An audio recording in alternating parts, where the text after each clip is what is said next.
me again, everybody. Today, I have a very special guest, my business partner and good friend, Manuel Weiss. Manuel, give us a little bit of background on you. Yeah, thank you. Great to be here and get this experience talking with my business partner on the podcast. I'm from Austria, born and raised in Vienna, the capital city of Austria. Studied marketing and advertisement, and in 2011 co-founded a tech startup, and we got VC money in Boston. So the core team moved to Boston for a few years. That's where I met my now wife and also Karl. And in 2018, we sold that company. And then for a few years, I did like tech marketing consulting, and I'm also an angel investor in about 20 startups. And then a few years ago, Karl and I kind of reconnected from our time back at CodeShip, which was my tech SaaS, and started to like have regular chats and about business building and stuff like that. And very soon it kind of was evident, and I think you would agree, that we are vibing in the same way, are thinking about things in the same way. And pretty soon we decided that if the chance comes up, we want to do something together. And that's what eventually happened, right? And maybe you want to talk a little bit more about the small projects that we did first and how we actually ended up with what we are now calling the Productized Studio Fund. That's right. Yeah, let's get into all that in a second. I think to kind of back up and give readers or listeners, so used to saying readers, I write too much, listeners some context here. So when I, came up with this idea for let's start this podcast, I think one of the things I wanted to do on a regular basis, because I am actively running a business with Manny, and actually two businesses with Manny. But one of the things that we wanted to do as we started this is like give a little bit of internal insight into what we're doing and kind of give listeners a chance to see it from the inside, see it as it grows and changes. Because I imagine as I do this show for months, years, and a decade, that what we're building could be very different in 1, 3, 5, 10 years than it is today. And it'll be kind of cool to have listened to this journey. And so while it would probably be too much to give you a week-to-week playbook, like play-by-play, there's like not that much happening week to week that's that exciting to talk about. I do think every quarter or so we're going to try to do this, Manny, where we kind of jump in together and talk about what we're actively doing. But since this is the first time and, people are still getting to know both the show as well as you and me, I figured we'd start with intros. So thanks for doing that, Manny. To give everyone a little bit of background on myself as well before starting this journey with Manny, and really, I guess, starting it a little before we started working together. I spent the first 10 or 12 years of my career as a software engineer at early stage startups. So I was the first employee a couple times within the first 5 employees, like 3 times total. So I've always been right there next to founders as they were starting things, which is a really interesting place to be as an employee, because for me, I had a lot of interest and buy-in in the success of these projects, but I wasn't nearly as tied to them as a founder would be truly. So I always get a little bit of separation there, but I got to see what they went through. And often I'd be in on the fundraising conversations as well as the hiring conversations and strategic conversations. So I was right there along with the founders, which was a really great place to learn. And then about 4 years ago, when the pandemic hit, I guess 5 years ago now, I started Draft.dev. The last startup I was working for started to kind of fall apart. Ended up selling and kind of a fire sale because of timing and fundraising. And I ended up starting Draft.dev. And initially, my thought was this was just going to be something that kind of tied me over till I can get the next job. Maybe I'll ride out the pandemic and then see where the market is in a year. But it grew really quickly. So around that time, so for those of you who don't know, Draft.dev is technical content for marketing to software engineers, a very niche offering. But Manny had done this exact same thing for a company. And so that's where his experience at CodeShip, we had worked together when he was at CodeShip. I had written some articles for him, so I kind of knew him. I think, I don't know if we reconnect on Twitter? Yeah, I still remember very well. As a matter of fact, after I sold the company, I had the intention to basically build what Draft.dev is. But I was like utterly exhausted. So I was thinking I'm going to take it easy for a few months. And then within, I think, the second month, I got my first opportunities to do consulting, and that worked really well. So it's kind of that idea of building like a tech content agency kind of meandered and then went away. But then I saw you like writing about it on Twitter, and I DM'd you and I said, I have very strong opportunities about how I would build that. So let's chat about it. And then soon thereafter, we had, I think, pretty much weekly chats about how we would build this thing together, or like, what are my ideas, what are your ideas, etc. Yeah, totally. It was like I was leaning on your experience on especially the marketing side of things, because I knew much more on the tech side of things. Like I'd been in the weeds writing code. And so I was very technically proficient, but the marketing side was still pretty new to me. I mean, other than kind of like doing a little bit of marketing for side projects and stuff, like I really didn't know the whole content marketing game. Your content was always very strong. I still remember like some of the content that you've written for CodeShip that were turned into downloadables, like ebooks and stuff like that. They got downloaded thousands of times. So it's really, really cool to see that. Yeah. One of the things that, this is an aside here, but something that I tell people a lot when they start asking about things like writing, like how, they're like, why do you spend time writing on the internet and things like that? And I'm like, this is exactly why, because you never know where it's going to take you in 5 or 10 years. I still have people reach out to me from articles I wrote 5-10 years ago, sometimes on various topics, just all sorts of things, both technical things and non-technical things. And they say, oh, I ran across this article you wrote about ... and I just wanted to hear what you think about it now, or we should connect and we should talk about this idea I have. And I get all these cool opportunities to either, I mean, they could be consulting opportunities, it could be jobs. Like there's all sorts of things that have come up at different times from that.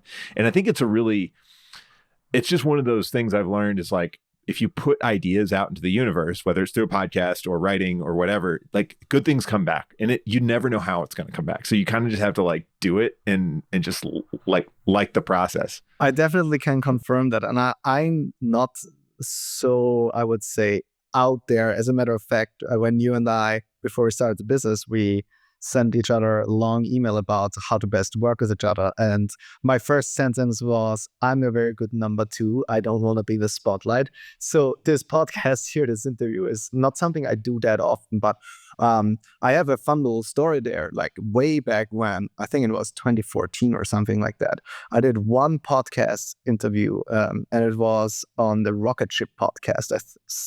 I think it's still around. And somebody after that reached out to me and said they loved the podcast interview and it was super helpful. And years later in 2020, I got a 1-year consulting gig out of that made more than 6 figures. Just from that, like I can trace it back to this one podcast interview. And I think during my time as a co-founder at the tech startup, I think I did like 3 interviews, and that one interview years and years after still benefited me so much. So totally agree with what you're saying. I think putting stuff out there that's of value to people is a very good thing to do. So anyway, we started meeting weekly, and part of it was I was like basically leaning on your network for introductions to these tech companies that we could work with. I was paying Manny a referral fee to send me business, and he had all these startups he was consulting for, and so it was great mix of like, we were helping his. I didn't just do it for the referral fee. I also genuinely was of the opinion that this was the best thing to do. Yeah, and if you had done it just for the referral fee, we wouldn't have talked every week about, like we were still talking every week about how things were going and ideas and things we were working on. So like, I think when we got into that weekly meeting cadence, I think we both kind of knew this was like going to go somewhere else. We just didn't know exactly where yet. And a lot of people ask me this about like finding a business partner after you've started the business. Like it's really hard. I think a lot of people struggle with this. Like, for Draft.dev, it started alone, but Manny was right there, like kind of talking to me about it early on. And then we just talked weekly for basically years and then finally brought you in officially this year. So it's like, it's kind of like dating in that way where you're just like, you're spending a lot of time, you're kind of like edging against it. You're like, yeah, this is the plan. We're going to get there. And then you eventually do it. And you're like, okay, well, I guess we're essentially married now, from a legal perspective, our assets are split. So yeah. But yeah, it was a process. Like neither one of us was like wanting to jump into it and be like, oh yeah, let's all of a sudden ink a deal and get ourselves, like tied to each other. Because I think we both realized how big of a commitment that was going to be, right? Yes. And we're both the people that are, I would say, loyal and think longer term. So this is not like a 1 or 2 year thing. I'm thinking in decades, basically. And so you really want to make sure, okay, if I give up a lot of other things, because I think you and I, we both had good things going on, right? Financially and in terms of motivation and, just feeling satisfied, also cerebrally, everything, right? So giving that up to then do something else that's not as sure, it takes a while to build that trust for each other. But I would say definitely no regrets here on my end. Yeah, so far so good, right? And then so what happened was, to kind of go back to the story. So we start talking. We're kind of coming up with ideas of like what we could do together. And you pitched me this idea that you had for probably years, right? Of like, let's build kind of a course about how to do this kind of content marketing like you've done previously and you've consulted people on. It was basically taking a lot of your knowledge and processes and putting them down into a written course form, and then recording some videos too. And we did a lot of work on that. I mean, I don't know how much time we spent. I don't think I recorded it that tightly. But it was probably, 40, 80 hours. I don't know. It was a good amount of time, right? Yeah. We put this whole thing together, and then we started trying to sell it, and it didn't really go anywhere. I don't know. I don't know. What's your takeaway from that? What did you learn from that whole process? Well, what I learned is that I think we were excited to get going, but then as for example, with content marketing, right? Just because the content is out there doesn't mean you're done. And I think we did not really promote it that much because, again, right, we both had other things going on that definitely were a higher priority. But I think in the end, we made a few $1,000s from it with, basically it's just being on the internet. And I still get like weekly summary emails, and we're getting like subscribers to the free kind of assets every week pretty much, right? So there is some lead generation going on, but it's just not at all the priority at the moment for us, right? And potentially will not be in the future again. That's why we also, by the way, make this whole thing for free now. It's everything, the whole course is free now. I realize similar, like the ROI for the time I would spend marketing and pushing that course versus building a bigger business that didn't just rely on my knowledge, it felt like way lopsided. Like, in other words, like every client that I bring in for Draft.dev or now, our other business, the podcast consultant, is worth way more than one sale of that course. And so the hours I would spend to make a few sales for that course versus this, it just felt like so lopsided. It was hard to say,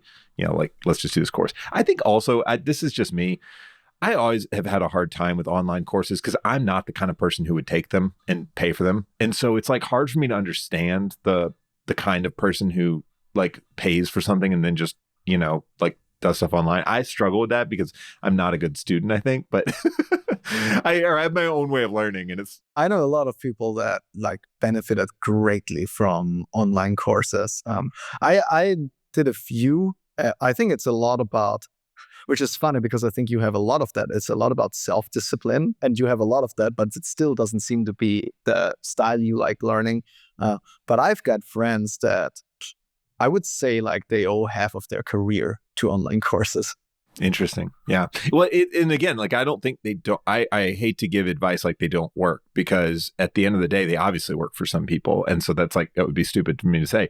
But I think what it is knowing my own personal learning style is much more hands-on and action-oriented. I struggle with the kind of like sit there and digest information from a third party stuff. Even, I remember this in college, like lectures, I would sit in on the first 2 or 3 for a class and then never show up. Or if I did, I'd be just like doing homework or something. I just couldn't I'm focus, the exact opposite. I always loved it. I loved it. Sitting there, listening. Everything is already pre-digested to the most important information by somebody else that knows much more than I do.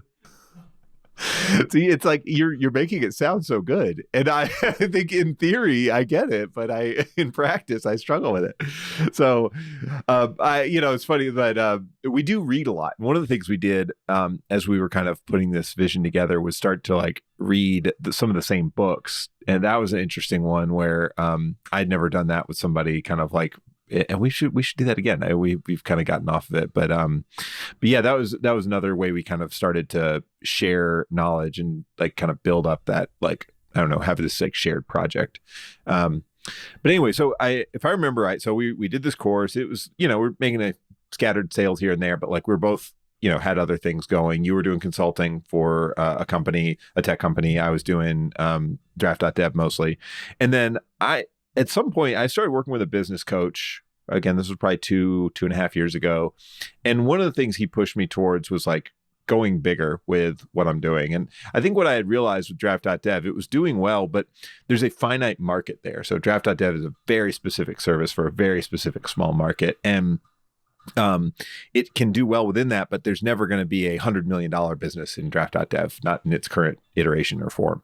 And so I started to think, like, how would I build something really, really big? And that's where I think we kind of started brainstorming the idea. I don't want to say it was my idea, because I think all ideas are sort of they're a mix of different people's input, right? So we started talking about the idea of building like a portfolio of these really niche service businesses like Draft.dev. So we could have a Draft.dev that does technical content marketing. We could have some kind of company that does maybe healthcare content marketing. We could have some kind of company that does, whatever. So we don't know what these are, but we're just thinking about that. And I think at first we were thinking about starting something, right? This is the thing that struck with me, because I was like, after having founded a startup and, going from 0 to 1 is very exhausting. I was like, but yeah, with Karl, I could imagine that, right? But so I was floating the idea, let's start something new together, combine our knowledge and actually not just build a course, build a real business again. And then you said, actually, let's buy a business and grow it from there. And I thought this was an awesome idea. And so I think this is why was I so enthusiastic about this idea, was because I already built a company and I know myself. Okay, I can spin up from 0 to 1, but I'm really good at getting from 0.5 to 1 and then onwards, right? So if there's already something there that I can optimize and tweak, that's where I think shine most. And I also think I'm from Austria and people are more risk averse here, I would say. The social system is very strong. There's a very good social net. So people are not as willing to take risks. And, maybe I'm an outlier there anywhere because I founded a startup and then I went to the US. But I really like the idea of, like, none of my friends that I know of, or like in their circles, nobody there is buying a business to then run it and then potentially, hand it over to somebody. And I was very excited about that idea. Like, lots and lots to learn going down that path. Yeah, I agree. I was the same. I looked at so before I'd started Draft.dev, while I was an employee, I had at least 10 side projects that I tried to make happen into real businesses before getting something that actually worked. And I think what that taught me was, I probably could start something again faster this time around, but it's so hard to find product market fit on something. Even a service business can be very hard to find really good product market fit and to find a market that's big enough and easy enough to enter that you can actually make a significant toehold into it. And I feel like the amount of time we would have spent starting something and trying to figure out how to reach that market, how to get to $1 million in sales, like all that would have been very, very long, unless we just got purely lucky again. Again, I think I got right time, right place with Draft.dev. And I don't think I would have hit that. If you gave me 10 more shots, I think I might do that one more time. I wouldn't do it 10 more times for sure. So it was like, let's cut that timeline from maybe 5 to 10 years of trying to find the next big business idea that we could come up with down to, like, what if we just buy something that's already most of the way there and we can clean it up and use our like operational expertise to really improve it. And for me too, it was the learning. It was like, I don't know how to buy a business. That's totally foreign to me. Like, and I have no idea about debt you'd use for it, or would we have to raise money? I didn't know like what we were going to do. Plus, in our specific case, we have the added complexity of being in 2 different nations, like in 2 different continents, right? And of course, the thing with Austria, puts a few rocks in the way, I would say, but everything is doable. I mean, we have proven that, right? So that's also quite something I'm proud of that we did that. Yeah. Yeah. When you have like a clear vision and like goal in mind, anything is possible. You just have to start moving the barriers that you assume are barriers, and start to like work around them and get creative. So I think that's totally one of my takeaways too. So we basically said, let's buy a business. We don't know what it's going to be. At first, I remember we were just scattershotting, like, okay, let's look at productized service businesses of different types. I think we looked at some graphic design services, Webflow agencies, and like sales related. So I think we both had the tendency to look at sales marketing kind of businesses, because that's where we felt like we had an edge. And decades of experience. But then I think what really made a difference is that one day you shared with me that decision rubric on how, what is the criteria that defines what is a good business for us to buy, right? And then in there, for example, we had things like the maximum percentage of revenue coming in from one single client, and freelancer versus full-time employees, and that was amazing to use as a filter. And then it was literal grunt work where I feel like I'm doing pretty well again, researching 200, 300, 400 companies, and then we put them through that filter. And then, I know 20, 30 come out at the end, and, 10 want to talk with you, and 4 are interesting, and 1 is actually happening, right? Yeah, totally. And we also at some point just said, let's narrow down to podcast production. And I think it was, I remember at some point, and I don't remember which one of us said this, but we both agreed this was the way to go, was like, it's something we believe there'll be more of in 10 years than there is today. It was a very simple rubric of just industry that has the potential to grow. I think, and the thesis is, I think more businesses will start a podcast, whether it's video or audio or both, in 10 years than have one today. And I think that's just that means we'll grow with or bigger than that market. So let's get a toehold in there. And on top of that, for me, an important point there also was all of this marketing machinery that we have built over the years and we know how to implement can work the same way with podcasts. You just have audio as your source material, but then you can have a transcript of that, and then suddenly you have written content, which is something we both felt very, very comfortable with, right? Repurposing it, distributing it in different channels, how to distribute it, how to repurpose it, how to get leads from it, identifying the quality of the leads. All of this stuff works with written content. And then if you just go one layer higher, that's audio content, right? And video content. So that for me was a very appealing thing. Yeah. And what's cool about buying a company, again, as we started to think about that versus starting our own, is I don't know anything about audio engineering or video production, right? And you might know a little more than me because you've got a little more background there, but I would never have started my own podcast production company without seriously having either a partner or a lot of money to hire somebody to do all that stuff. So I didn't have to worry about it. It would have taken a lot because it's just not an expertise I have, right? I knew a lot about audio production. I knew my way around audio production because friends of mine are audio engineers, and I have a bunch of the software, and I record music, and I know how to use an equalizer, and I know what high frequencies are and what a gate is used for, right? But of course, if I look at our team and how good they are, I'm nowhere near them, right? But it's nice to be able to come in and at least speak a common language with them, right? And understand when they say, "Oh, this is cutting out and we need a de-esser for something," right? I know what the problem with the audio is. I don't need to fix this, but it feels nice that I know what the problem is. That's a lot more than I know. So anyway, we put together, I remember this, going through, basically the way we did this acquisition was we put together a list in, I think, what do they call it? LinkedIn Sales Navigator, right? So we just basically put together all the podcast production companies we could find that were under $2 or $3 million in revenue, or supposedly, with less than 20 employees.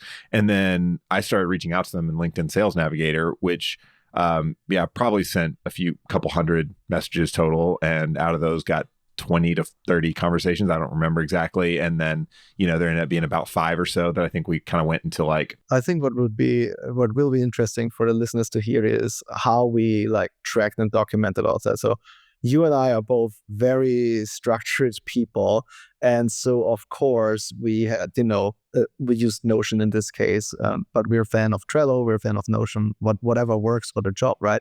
But we had just our board with the column of the progression and tagging everything and being able to, I think we are generally like this. I think it's amplified due to the 2-country kind of and time zone differences, but we are very good at just working async.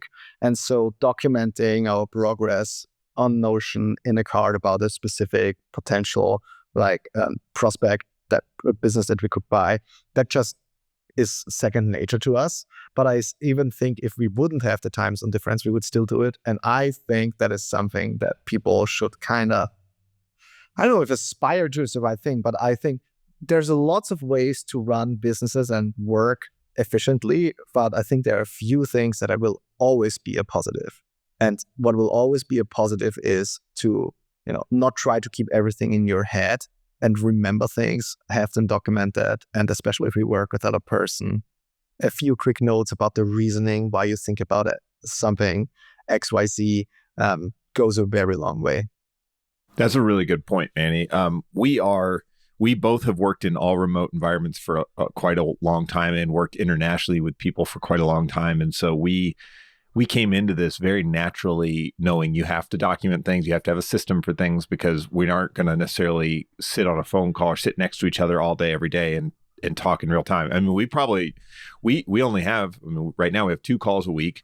We don't really talk every day necessarily. I mean, maybe a Slack message here and there a couple times a week, but like we kind of have our systems set up of how we do those check-ins and keeping each other informed so that we don't have to be on real-time calls all the time, which works for us. When we have real-time calls, they're mainly informed by having had a Google Doc where we already write about what the big things are that we want to, what do we want to talk about. It's funny because I talk to friends and they can't, some of them I have here in Chicago, they can't imagine having a partner who wasn't in the same city and working with them in the same office every day. And I don't think there's a right and wrong way to do this. I think, but if you are going to try to do the remote partnership thing, you just have to both be really on the same page with that the kind of communication you're going to do and what your cadence is and stuff. We were lucky there because it came very naturally to us. Nobody really needed to, adjust very hard to one side. Yeah.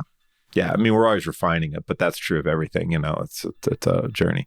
So we started to put together this, CRM of possible acquisition targets. Start to have calls with them. I was surprised by something a lot of people ask me is like, how'd you get these business owners to respond to you when you're just like cold reaching, asking if they want to sell their company, which is a big ask.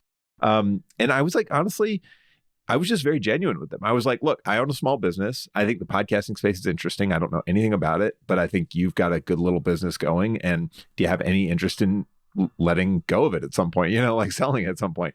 And, some people are just flat out, no, not interesting. Maybe a partnership would make sense. And I talked to some of those. And then others were like, yeah, I could see that, or I'd be curious to at least talk about it. And that's kind of where it was. It was just very like, genuinely, I'm a small business owner, just reaching out to another small business owner, seeing if if there's something there. I think what would be interesting for listeners to hear is our thoughts about going by a broker, right? And like how that ended up for us and what we generally think of that. This is probably a whole episode. I have some pretty strong thoughts on brokers at our stage. I think, there are certainly good, reputable brokers, especially at the higher end of things, like the brokers who have really good industry contacts and they just kind of know everybody in the space. And they're like, they're usually working with like either private equity companies or the bigger acquisition acquirers.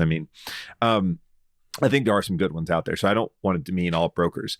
What I found is brokers that work at this lower end of the market where we're at the very bottom end of where acquisitions happen. They tend to be, I think, they have to be high volume because it's low numbers. I mean, much lower margins when you're making a percentage of the sale price on a sub $1 million deal than when you're selling a $10 or $20 million company. It's obviously much different economically.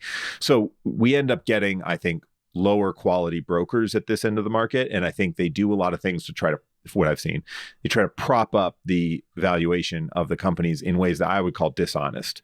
And again, not across the board 100%, but pretty high percentages of brokers are not very honest about the numbers. You and I, right, we early on defined the system of how you and I are evaluating businesses. So we could quite quickly, do it like napkin math kind of calculation where we think a business is.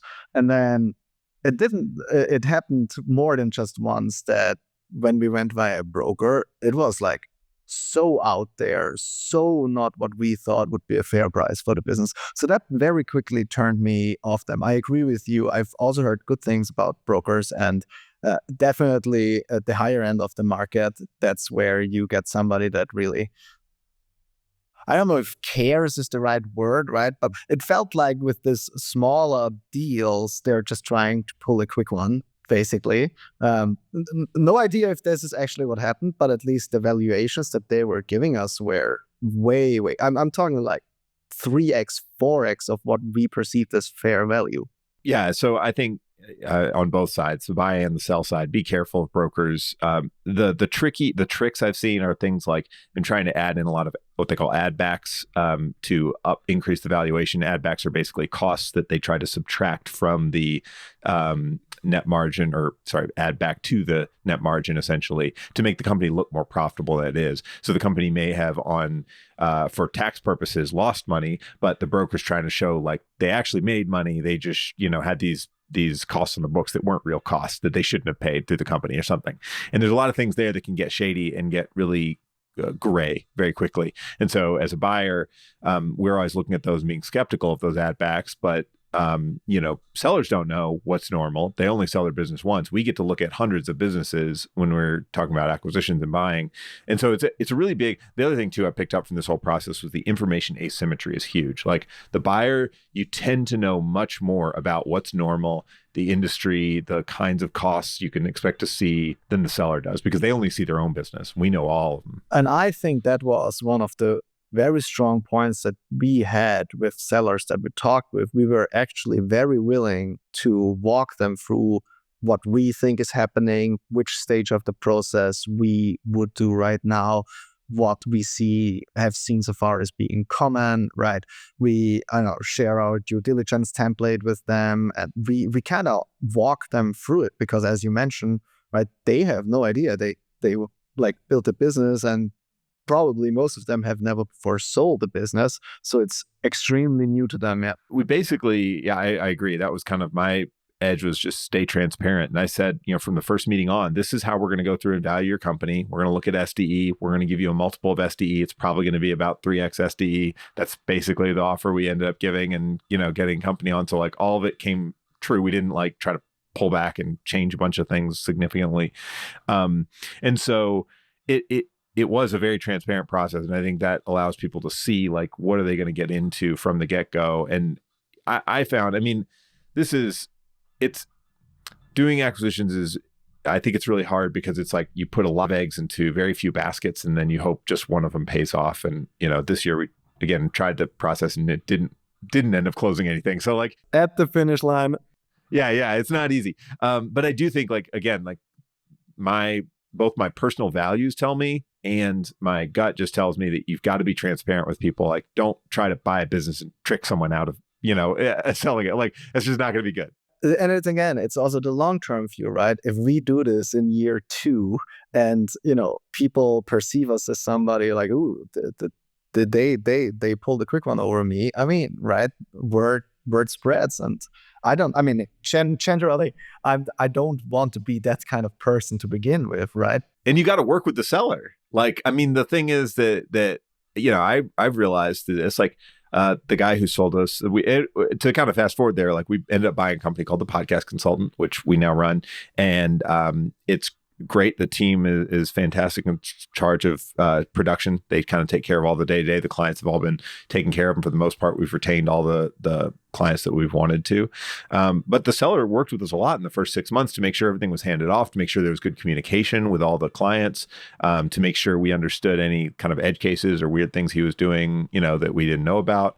And even now, we still talk to him. Like I saw him in New Jersey a few months ago. Like we are friendly. He's working on a new thing. We've helped co-promote it. Like, there's a lot of like good that I think comes out of like having a good relationship with him. And he's the kind of guy I'd work with again. I told him that a couple of times. He said the same thing about us. So I think like we prepared really well for this acquisition, but on top of it, we got really lucky with him. He's a very, very good person. So we went through and we bought The Podcast Consultant. We've now owned it for year and a half almost, right?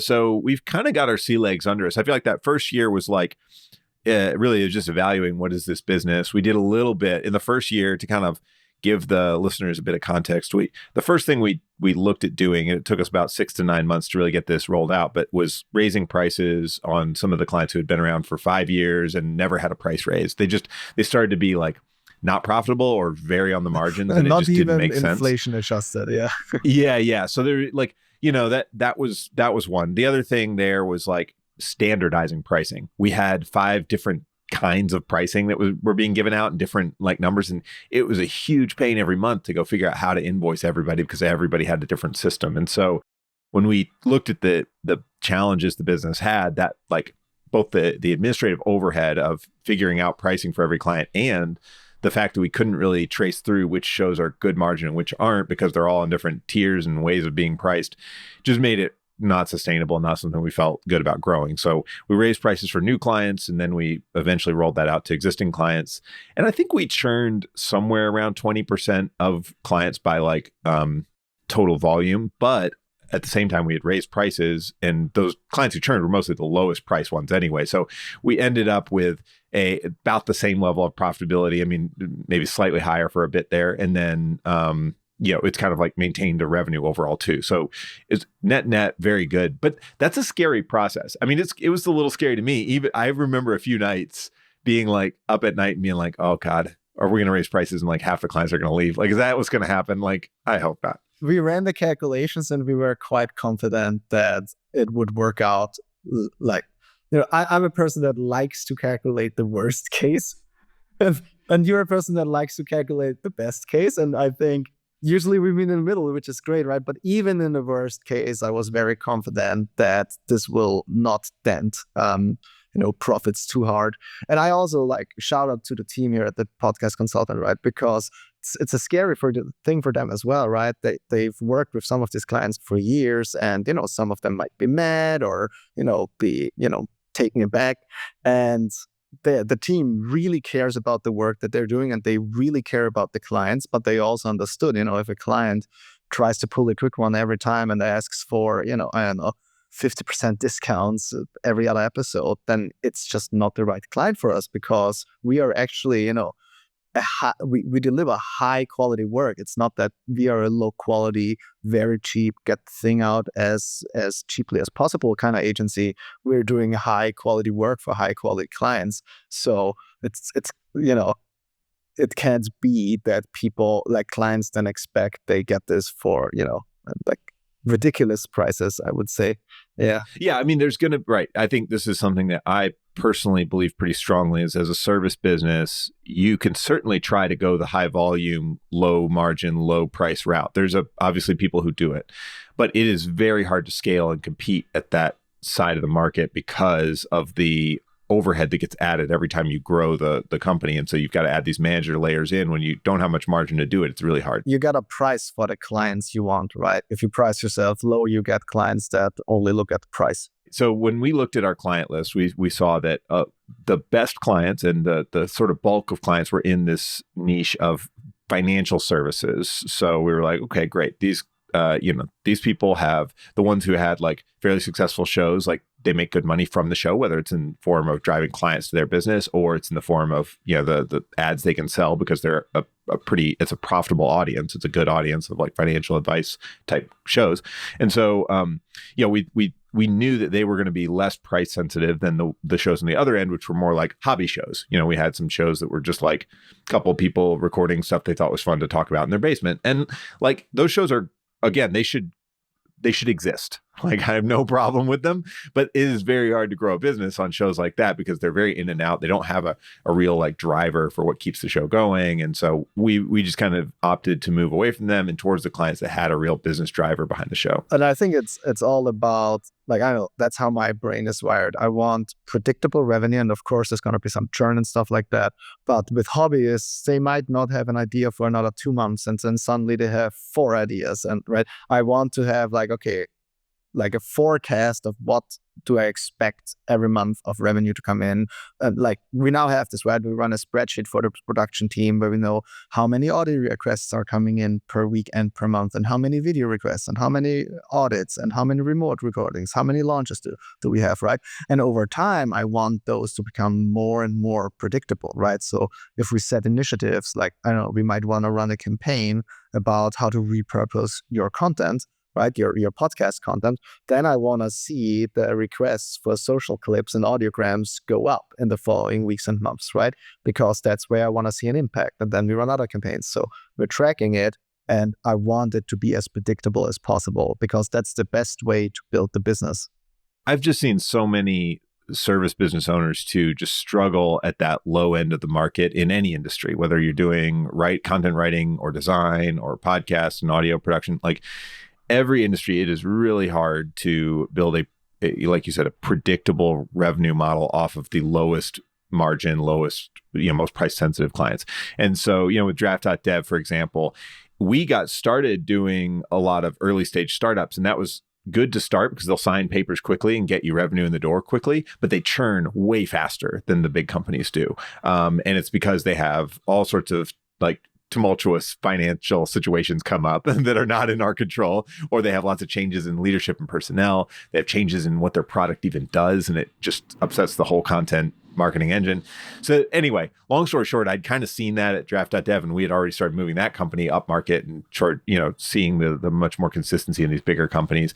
And we kind of saw the same thing with the podcast consultant coming in. It's like, okay, these little hobby shows are going to be tough to build a real business on. Let's try to move that. It's about maturity of the business and seniority of the decision maker you're talking with, right? And if those are both quite low, then there's a lot of unpredictability, and that's not what we want. Yeah. So as we were able to raise prices, improve the sort of predictability of the business, the other thing we did, because this was one of our stated goals from the beginning, was to really elevate the team more. So we basically took probably the top 5 to 10 producers and editors that were working with the previous owner and kind of started to give them more full-time-ish, or like at least consistent hours, like kind of locking them in on like a number of hours per week and like amount of work we were going to give them, so that we could kind of really keep them engaged and interested and also more bought into the company. I think one of the things that I found is like when you work with a lot of freelancers, like a large pool of freelancers to do your work, yes, the costs are lower. It is very low overhead. You can just fractionalize the work and get it done quickly and cheaply. The downside though is they don't really have ownership over how the company goes and the direction. You need some people who really care about what we're doing so that you can improve. I mean, this improves client satisfaction. It improves it allows us to step away a little bit, so we don't have to be involved in every single decision, every client conversation. So it's been really good net, but it is different kind of business now than it was. Yeah, I think our approach here was really good because when sourcing the businesses to buy, one of the important things for us was that there are not a lot of full-time employees, because if there is a lot of contractors and freelancers, that means that a lot of the processes are established and plug and play. But then once we bought the business and we knew the processes are established, we wanted to then align some of the most important people very much towards the business. And that's why we then went and, built out this core team, and, everybody is still very excited to be part of that core team. And as a matter of fact, there are people that want more hours. And, as we grow the business, we will be able to do that. I was reflecting on this when we had our last quarterly call with the podcast consultant team, and they were, somebody gave us the feedback that this is just really a different culture than it was. And it's really cool to see it, to feel like engaged and like this is something I can help move forward. And I was like, that's awesome. That's what I want. I want people in the company who say, I want to move this thing forward, not just like me driving it or me being the one with new ideas and pushing things. Like I want them to kind of take ownership and run it. And it's been cool to see the team start to evolve in that direction. I think we're going to continue loosening the reins, letting them have more of that ownership and drive things where they see fit. It's also because we're both somewhat in the day-to-day, right? We can talk about what your and my, one of our main goals over the next few years, right? But at the moment, we are in the businesses operationally and in the day-to-day. But what it allows us to do is that we kind of can steer where the culture is going. And so, right, we are making the decisions towards where we want the culture to develop. So, for example, sure, we could squeeze out a little bit more money here and there, but at the same time, people would feel a little bit, I don't know, aggrieved is maybe too strong a word, but it's like, man, is this really necessary, right? And so I was like, what does it matter, right? I don't have to have this hyper growth thing. I want over the next 10 years, sustainable growth with a team I enjoy working with and where they can develop. And that's not just for this specific business, that's just the general mindset for every business that we buy, and how we also then want to own and control our fund, right? Every business and every leader that we eventually will bring into one of the fund's companies should have that mindset of, yes, we're all very ambitious and we want to grow, but we're working with humans, and it's important to have that human relationship, right? Yeah, that's a great thesis for what we're trying to do in the long term, which was kind of the last point I was going to talk about was like, where are we going with this whole thing? We bought a business. We've been kind of hinting at we're trying to buy another one. So the sort of like tactical vision is let's buy a portfolio of these niche companies, find eventually people to run each of them and lead them, and have sort of a shared pool of resources they can rely on, owned by the fund, to kind of help enable them to do better work and to grow faster and things like that. But you're right, Manny, like the big important thing to me too is like it's a 10, 20, 30 year project, not a like I want to build this thing in 5 years and go sell it. Like there's no exit strategy. It's just literally like I want to build something I enjoy working on and that I want to be doing every day. And I think at some point, you know, we may look at each other in 5 or 10 years, 20 years, who knows, and say like, hey, this isn't what I want to build anymore. Let's, you know, change direction or move on, right? I think I'm always flexible on the vision, but I'm also very like excited about there's a really big long-term goal and it sounds like something I don't know how to do. So let's keep pursuing it. And so, yeah, I mean, we ideally, like I would like to try to buy a company a year, and at least for the next few years, I would like to start to learn how to appoint leaders to run them, like general managers, CEOs, whatever, depending on how big the company is. And I want to figure out how to kind of step back and look at these companies as little investments that are doing good work for good clients and have good teams that they're helping support and live the lifestyle they want. So that's kind of my vision at this point. Yeah, it's really, again, I think the nice thing here is that we're both getting out of this like dream or vision what we enjoy a lot, right? Because you are very good at thinking very high level strategic. How can the fund grow? And I really enjoy optimizing things, analyzing things. So with every new business that we buy, there is something where I can go in and analyze and try to optimize and help. And then I pull myself out and then I train people to do the same thing, right?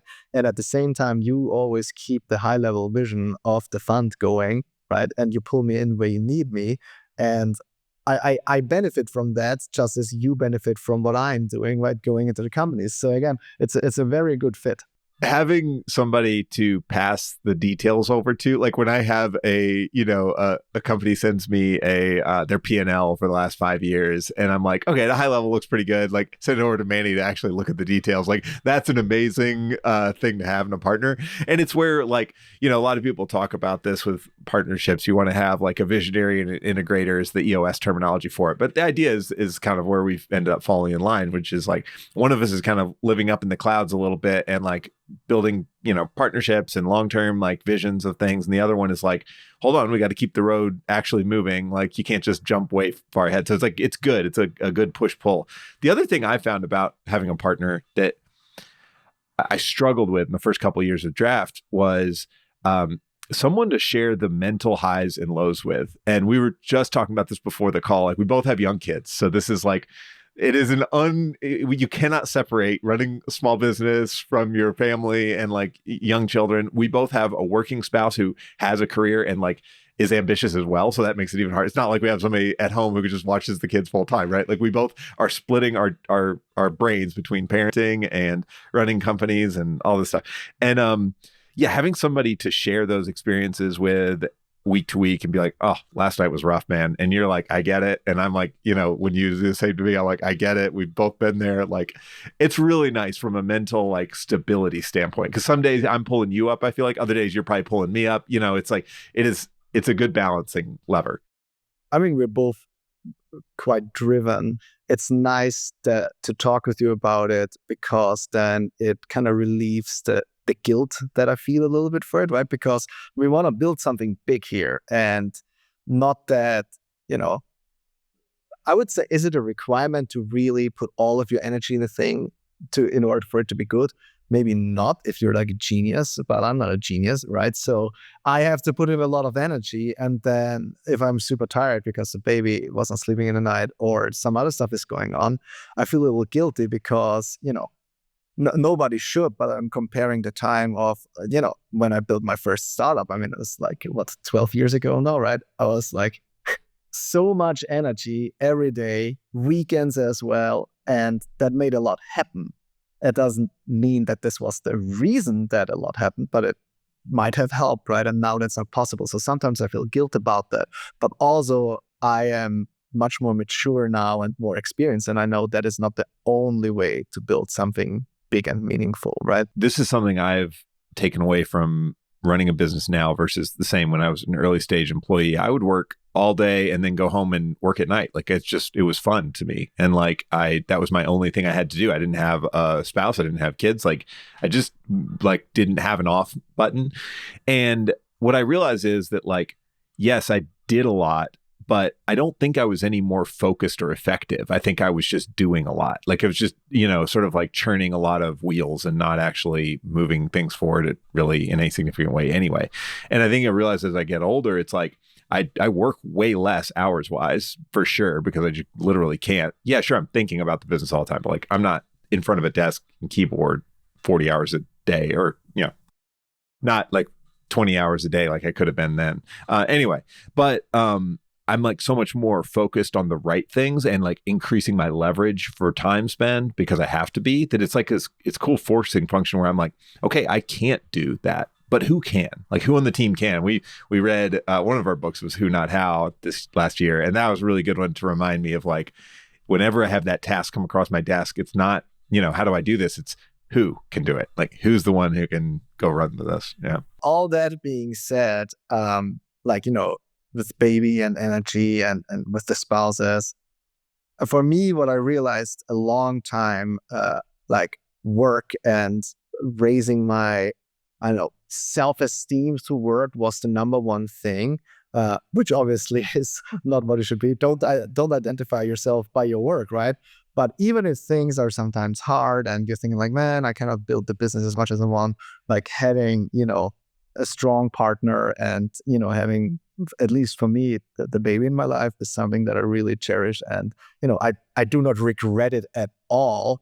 But yes, things are different. It's harder now to build businesses, right? But that's not an issue. It's a nice, different challenge. And I wouldn't change it for anything. Because the upside is the flexibility we get as entrepreneurs to spend time with kids and, be part of childcare is huge. And just like, we went for 2 weeks, we were over in Europe, and we got to my family was over in Europe, and we got to meet up with you guys, and my brother got married over there, and I'm just thinking like, in a normal job, I have to ask for time off for this. Like nobody's got me on the clock here. Like this is up to me to decide if I want to take meetings or not, answer emails or not. Like it's all me, and it's just super liberating to have that. All right, as we close out, Manny, what are you reading these days? I don't know if we've talked about books in a little bit. You got anything on your radar or anything you're reading right now that's good? Yeah, so I actually, for the first time in a long time, I asked Christina, my wife, the other day, man, I want to read a non-work book again, because usually I only read work books. So she just recommended one of my favorite authors, and I bought a bunch of books there, which is Haruki Murakami. So I'm reading, Norwegian Wood at the moment, which I enjoy.